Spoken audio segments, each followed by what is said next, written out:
देवेंद्र फडणवीस के खिलाफ नवाब मलिक ने आज अपने आरोपों की फाइल से जिस रियाज भाटी से फडणवीस और बीजेपी नेताओं की करीबी का खुलासा किया है, उसके खिलाफ बीजेपी ने भी अपने एल्बम से रियाज भाटी की तस्वीरें जारी की है, जिसमें भाटी शरद पवार और उद्धव ठाकरे सहित कांग्रेसी नेताओं के साथ नजर आ रहा है। ये वो तस्वीरें हैं जिसमें आप रियाज भाटी को साफ तौर पर देख सकते हैं, जो कि उद्धव ठाकरे के साथ नजर आ रहा है। साथ ही शरद पवार के साथ भी तस्वीरें हैं। तो देखिए अब फोटो और एल्बम्स किस तरह का, और ये देखिए आदित्य ठाकरे, उनके साथ भी तस्वीरें, यानी कांग्रेसी नेताओं के साथ किस तरह से रियाज भाटी की तस्वीरें जो है वो सामने आ रही है। संजय दत्त के साथ तस्वीरें। तो रियाज भाटी कहां कहां मिला हुआ है, कहां कहां तक है घुसा हुआ, वो देखने की यहां पर जरूरत है। तो एक तरफ जहां पर बीजेपी नेताओं के साथ वो नजर आ रहा है जिसको नवाब मलिक ने जाहिर किया, तो वहीं दूसरी तरफ कांग्रेस के भी तमाम नेताओं के साथ रियाज भाटी की तस्वीरें जो हैं वो सामने आ गई। देखिए अदनान सामी से लेकर तमाम जितने भी है, ये देखिए शरद पवार के साथ जो है वो तस्वीर सामने आई है। उद्धव ठाकरे के ठीक बगल में रियाज भाटी आपको नजर आ रहा होगा। तो इस तरह से अब देखिए तस्वीरों को लेकर वार पलटवार जो है वो शुरू हो चुका है। ये नवाब मलिक के आरोपों का जवाब देने फडणवीस तो नहीं आए। आशीष शेलार ने मलिक के खिलाफ मोर्चा संभाला है और कहा है कि मलिक ने अपना मानसिक संतुलन खो दिया है। प्रधानमंत्री शहर में आए और रियाज भाटी ने उनके साथ भी तस्वीरें खिंचवाई। क्या ऐसा कारण था बिना स्कूटनी के रियाज भाटी प्रधानमंत्री तक पहुंच गया? रियाज भाटी उनके साथ क्यों घूमता है?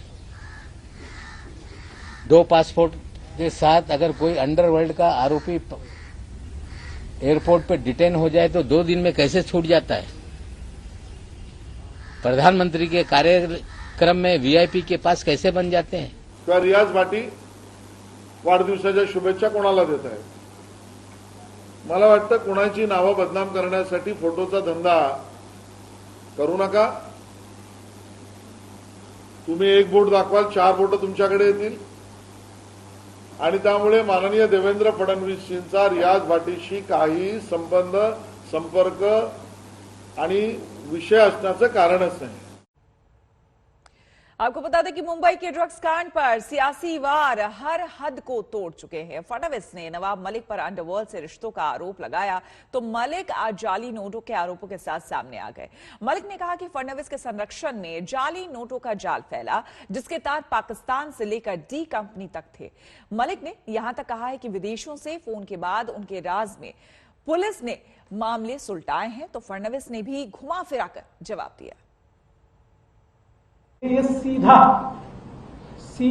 संबंध अंडरवर्ल्ड से दिखाई देता। आपने अंडरवर्ल्ड से, और उसमें भी मुझे इस बात का दुख है, आप मुंबई की उस विभीषिका को याद कीजिए जिस समय मुंबई में बम विस्फोट में हमारे मुंबई भरों के चीथड़े उड़ते हुए हमने देखे। चीथड़े, और हमारे चीथड़े उड़ाने वाले में जिन्होंने आरडीएक्स भरा। देवेंद्र जी औरों को कह रहे हैं कि अंडरवर्ल्ड कलेक्शन के लोग हैं ये, लेकिन देवेंद्र जी हम आपसे पूछना चाहते हैं कि सारे अंडरवर्ल्ड के लोग, जो अंडरवर्ल्ड कनेक्टेड लोग हैं, जो बड़े बड़े क्रिमिनल हैं, आपने मुख्यमंत्री रहते हुए उन्हें सभी लोगों को जो सरकारी कमीशन है, सरकारी बोर्ड है, उसका अध्यक्ष क्यों बनाया? और क्या आप जानते नहीं थे सलीम पटेल कौन है? और सबसे बड़ी बात, मुंबई के गुनहगारों से आपने जमीन क्यों खरीदी? मुंबई में बम विस्फोट करने वालों से आपने जमीन क्यों खरीदी? और ऐसी कौन सी बात थी जिसके कारण ये मुंबई के गुनहगारों ने एलबीएस रोड पर 3 एकड़ की जमीन आपको 20 लाख रुपए में दे दी? जाली नोट का खेल इस महाराष्ट्र में चल रहा था। 8 अक्टूबर 2017 को डायरेक्टर इंटेलिजेंस रेवेन्यू ने बीकेसी में एक छापेमारी की जिसमें 14 करोड़ 56 लाख रुपए के जाली नोट पकड़े गए।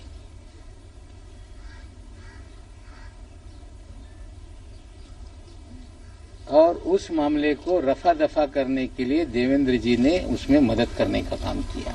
100% 4 प्रॉपर्टीज में अंडरवर्ल्ड का एंगल है। तो ये सारे मेरे पास जो सबूत है वो कॉम्पिटेंट अथॉरिटी को मैं दूंगा। ये सारे सबूत राष्ट्रवादी कांग्रेस पार्टी के प्रेसिडेंट श्री शरद पवार जी को भी मैं देने वाला हूं, ताकि उनको भी पता चले कि उनके मंत्रियों ने क्या गुल खिलाया है। देवेंद्र जी, आप मुख्यमंत्री रहते हुए इस महाराष्ट्र में आपने सारे क्रिमिनल लोगों को सरकारी पदों पर बिठाया, जाली नोट का नेक्सस आपने चलवाया, आपने रियाज भाटी के जरिए पूरी उगाही का काम किया, आपने थाना में कमिश्नर बैठा के कंप्लेंट पूरे महाराष्ट्र की करा के उगाही का धंधा करवाया, और विदेश से खुखाए गुंडे फोन करके सेटलमेंट पुलिस वाले करते थे। एडजुडिकेशन में इसकी कीमत कम दिखाने के लिए ये सारी चीजें की और इसकी कीमत 3.5 करोड़ रुपया दिखाई एडजुडिकेशन में, ताकि स्टैंप ड्यूटी कम पैसे पर भरनी पड़े। मतलब 8,500 का ready reckoner rate square metre का, 2,000 पर स्क्वायर फीट का मार्केट रेट, और उसको खरीदा जा रहा है 25 रुपया स्क्वायर फीट से, और एक्चुअल पेमेंट हो रहा है 15 रुपया स्क्वायर फीट से। क्या आपके इशारे पे पूरे महाराष्ट्र में उगाही का काम हो रहा था कि नहीं? मामला मुंबई का हो, बिल्डरों की जमीनों का झगड़ा हो, मामला थाना में जाके कंप्लेंट करके दर्ज करके वसूली की जाती थी कि नहीं?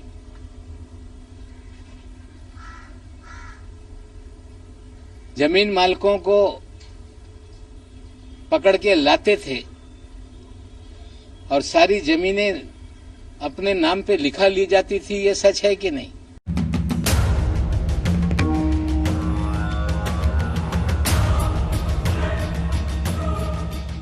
आर्यन खान ड्रग्स केस अब ड्राइंग रूम और पुराने फोटो एल्बमों तक पहुंच गया है।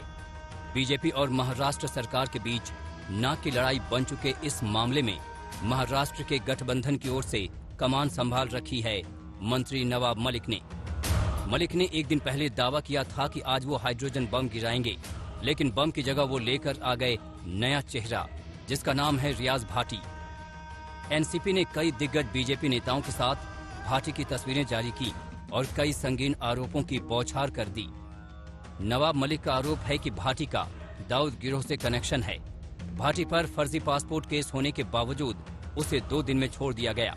भाटी को पीएम के कार्यक्रम में भी एंट्री मिली थी। फडणवीस सरकार के शह पर महाराष्ट्र में जाली नोट नेटवर्क चलता था।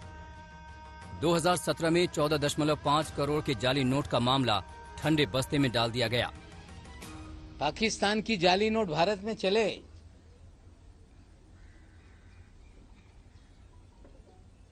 मामला दर्ज हो और उसमें कुछ दिनों में जमानत हो जाती है।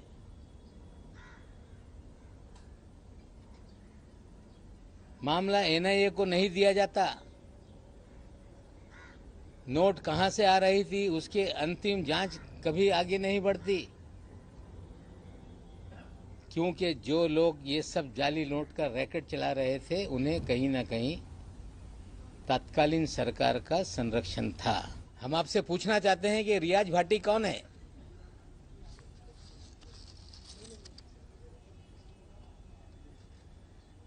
उनतीस अक्टूबर को सहार एयरपोर्ट पे जाली पासपोर्ट के साथ पकड़ा गया। रियाज भाटी उनके साथ क्यों घूमता है? 2 पासपोर्ट के साथ अगर कोई अंडरवर्ल्ड का आरोपी एयरपोर्ट पे डिटेन हो जाए तो 2 दिन में कैसे छूट जाता है? प्रधानमंत्री के कार्यक्रम में वीआईपी के पास कैसे बन जाते हैं? जिस रियाज भाटी के बलबूते नवाब मलिक हाइड्रोजन बम फोड़ने का दावा कर रहे थे, वो थोड़ी देर में ही दोधारी तलवार साबित हो गया। बीजेपी ने भी रियाज की तस्वीरों का पूरा एल्बम जारी कर दिया, जिसमें वो उद्धव ठाकरे, उनके बेटे आदित्य ठाकरे, शरद पवार, पृथ्वीराज चौहान जैसे दिग्गजों के अलावा अगाड़ी के तमाम नेताओं के साथ दिखाई दे रहा है। आज हाइड्रोजन बम फोड़ना चाह रहे थे, पर उनका दुर्भाग्य रहा, वह बम फूटा उनके अपने और सरकार के माथे पर। अब जिस इमरान की वे बात कर रहे हैं और जिस प्रकार की दलीलें उनके सामने आ रही हैं, ये इस बात को कैसे नकार सकते हैं कि इन सारे लोगों के साथ आपके दल के, आपके खुद के और महाराष्ट्र सरकार की मुख्यमंत्री की तस्वीरें कैसी हैं? सच जो भी हो, लेकिन ड्रग्स केस में आया रियाज भाटी का नाम का ये नया किरदार वाकई दिलचस्प है। रियाज भाटी फर्जी पासपोर्ट केस में कई बार गिरफ्तार हो चुका है। उस पर फिरौती, फायरिंग और धोखाधड़ी के कई मामले दर्ज हैं। 2010 में फिरौती और धमकी के मामले में उस पर मकोका लग चुका है। परमवीर सिंह और सचिन वाझे मामले में वो सह आरोपी है। इसके बावजूद बीजेपी और विरोधी दलों के सभी बड़े नेताओं के साथ उसकी तस्वीरें हैं। इससे साबित होता है कि सियासी गलियारों में उसका खासा रसूख तो है, लेकिन किसने कब और कैसे उसका इस्तेमाल किया, ये जांच से ही पता चल पाएगा, और ऐसी निष्पक्ष जांच शायद कभी न हो पाए। मुंबई से दिवेश और विद्या के साथ आज तक ब्यूरो। अफगानिस्तान के मसले पर आज दिल्ली में बड़ी बैठक हो रही है। एनएसए अजीत डोभाल की अध्यक्षता में रूस, ईरान समेत अफगानिस्तान के 5 पड़ोसी देश मंथन कर रहे हैं। लेकिन अफगान मसले पर भारत की भूमिका से जुड़े पाकिस्तान और चीन ने इस बैठक से दूरी बना ली है।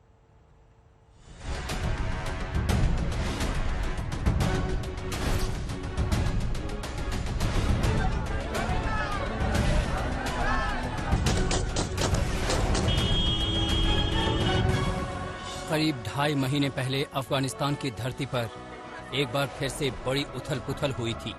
अमेरिकी फौजों की वापसी और हफ्ते भर में पूरे मुल्क पर तालिबानी आतंकियों के कब्जे को पूरी दुनिया ने दंग होकर देखा था। अब भले ही दुनिया अपने में रम गई हो, लेकिन अफगानिस्तान के हालात अभी भी जस के तस हैं। न तो यहाँ राजनीतिक हल निकला, न ही तालिबानी कट्टरवाद में कोई कमी आई, और आर्थिक स्थिति बद से बदतर हो गई। दुनिया को कोई फर्क पड़े न पड़े, लेकिन अफगानिस्तान के हालात से भारत समेत पड़ोसी देशों को काफी फर्क पड़ता है। लिहाजा इन सारे देशों के नुमाइंदे आज दिल्ली में जुटे हैं अफगान समस्या के हल और शांति की कोशिशों पर मंथन करने के लिए। भारत के एनएसए अजीत डोभाल की अध्यक्षता में 7 देशों के सुरक्षा प्रमुख दिल्ली में जुटे हैं। इसमें रूस, Iran, Kazakhstan, Kyrgyzstan, Turkmenistan, Uzbekistan और ताजिकिस्तान शामिल हैं। इस सम्मेलन को Delhi regional security dialogue on Afghanistan कहा गया है। Excellencies, this is the 3rd meeting of the process that was initiated by Iran in 2018. We had the 2nd meeting there as well. We are grateful to Iran for that. It's a privilege for India to host the dialogue today with participation of all the Central Asian countries and Russia, who was the initiator of the idea. We are meeting today to discuss matters relating to Afghanistan. We all have been keenly watching the developments in that country. These have important implications not only for the people of Afghanistan, but also for its neighbors and the region. Bharat पारंपरिक तौर पर अफगानिस्तान का अहम सहयोगी रहा है।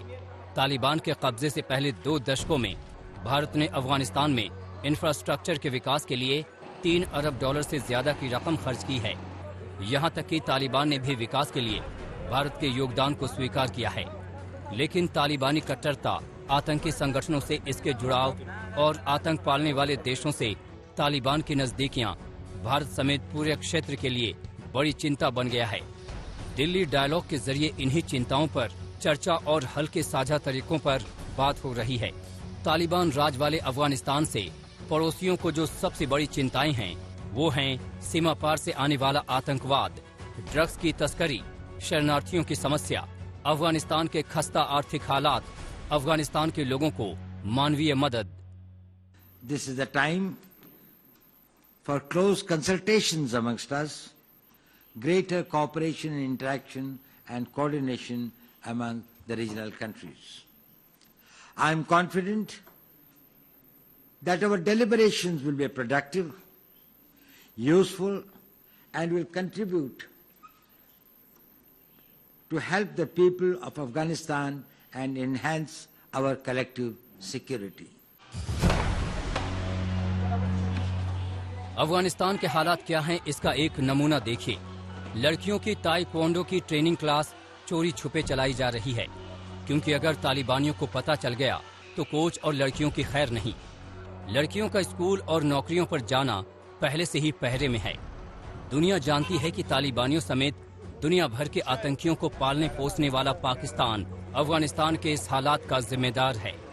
Delhi dialogue में आने से पाकिस्तान का इनकार। चीन ने भी दूसरे कार्यक्रम की व्यस्तता का बहाना बनाया। चीन ने कहा, अफगानिस्तान मुद्दे पर भारत से चर्चा का विकल्प खुला। अफगानिस्तान में भारत की भूमिका नहीं चाहते चीन पाक। अफगानिस्तान के पड़ोसियों ने भारत की भूमिका को अहमियत दी। चीन और पाकिस्तान के इस चाल से पीएम मोदी दुनिया को पहले ही आगाह कर चुके हैं।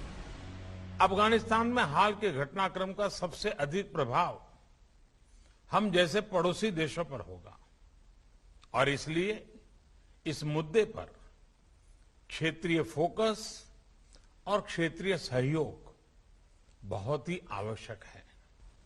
अफगान समाज के सभी वर्गों का प्रतिनिधित्व भी महत्वपूर्ण है और इसलिए यह आवश्यक है कि नई व्यवस्था की मान्यता पर फैसला ग्लोबल कम्युनिटी सोच समझकर और सामूहिक तरह से ले।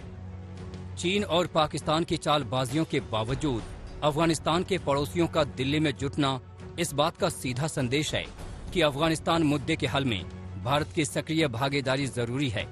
खुद अफगानिस्तान के लोगों की दिली इच्छा भी यही है, जो वक्त वक्त पर जाहिर करते रहते हैं। दिल्ली से गीता मोहन के साथ आज तक ब्यूरो।